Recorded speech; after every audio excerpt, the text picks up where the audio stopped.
जैसा कि आप और हम जानते हैं, पहाड़ों में खेती की जगह हमेशा से कम रही, सीमित जगह रही है हमारे पास खेती बाड़ी के लिए।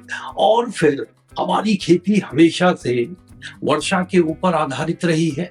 ऐसे में पहाड़ का जो काश्तकार था या पहाड़ में जो लोग रह रहे थे, ये किसी भी सूरत में फसल का खराब होना या फिर क्रॉप की ईल्ड का कम होना, उत्पादकता का कम होना बर्दाश्त नहीं कर सकते थे, क्योंकि इससे इनके अस्तित्व पर खतरा पड़ सकता था। इसलिए यहाँ के लोगों ने ऐसी कृषि विधियां इजाद की जिससे कि सीमित जगह में ज्यादा से ज्यादा उत्पादन किया जा सके। तो आज हम देखेंगे यहाँ के लोग क्रॉप रोटेशन भी किया करते थे।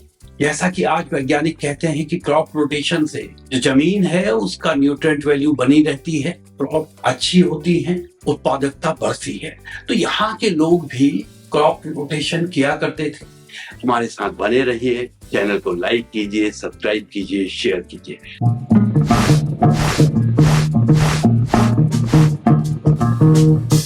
किसी भी समाज के लिए फूड सिक्योरिटी बहुत जरूरी है।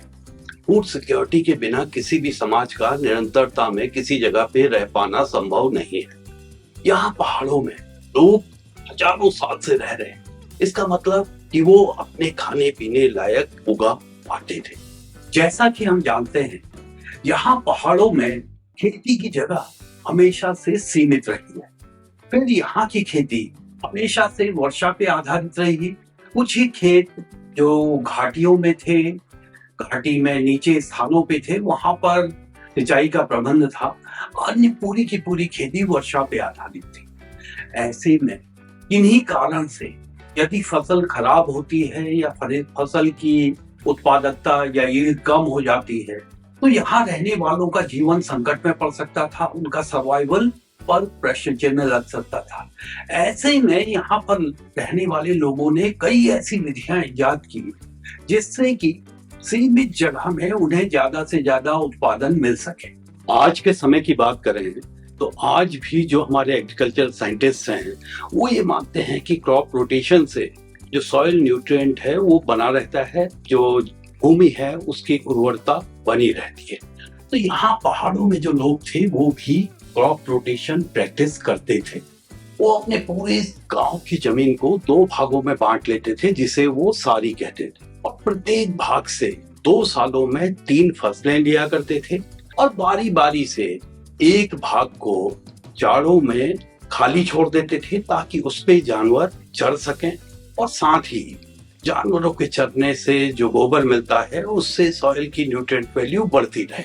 जो इन्होंने जमीन को 2 भागों में किया था, अप्रैल मई में एक भाग में ये धान लगाते थे, उसके साथ कुछ मिलेट्स लगाई जाती थी, और दूसरे भाग में जो हमने पहले बात की थी 12 अनाजा फसलें लगाई जाती थी। इस फसलों के पक जाने के बाद अक्टूबर में जिस भाग में धान लगा होता था उस भाग में गेहूं लगा दिया जाता था। गेहूं के साथ कुछ ऑयल सीड्स लगाए जाते थे और दूसरे भाग को खाली छोड़ दिया जाता। फिर अगले चक्र में अप्रैल में जहां पर धान लगे थे उस भाग में 12 अनाजा फसलें लगाई जाती थी, कुछ उसके साथ पल्सेस और कोदो झिंगोरा लगाया जाता था, और दूसरे भाग में धान लगाया जाता था, उसके साथ कुछ मिलेट्स लगाए जाते थे। और अगले अक्टूबर में पहले भाग को खाली छोड़ दिया जाता था और दूसरे भाग में गेहूं लगाया जाता था।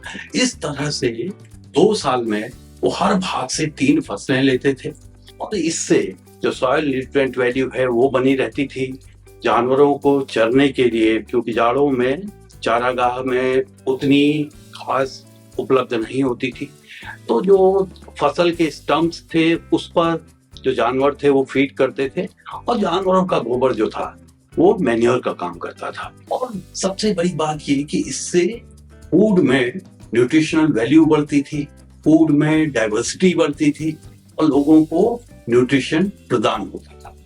परंतु समय बीतने के साथ विभिन्न कारणों से एक तो यहाँ से पलायन हो रहा है, फिर पहाड़ों में जंगली जानवरों का प्रकोप भी काफी बढ़ गया है, जिस वजह से यहाँ पर रहने वाले लोगों को पारंपरिक खेती में कोई रुचि नहीं रह गई है। या हम ये कह सकते हैं कि यहाँ की पारंपरिक खेती सस्टेनेबल नहीं रही। बाजार में हमारे उत्पादों का उतना मूल्य नहीं मिल पाता है। जो हम बात करते हैं, जो दूसरे खाद्य पदार्थ थे, दूसरे फार्म प्रोडक्ट्स थे, उनकी दाम में काफी ज्यादा वृद्धि हुई। Differential appreciation in prices is responsible for the mountain agriculture getting to the back seat.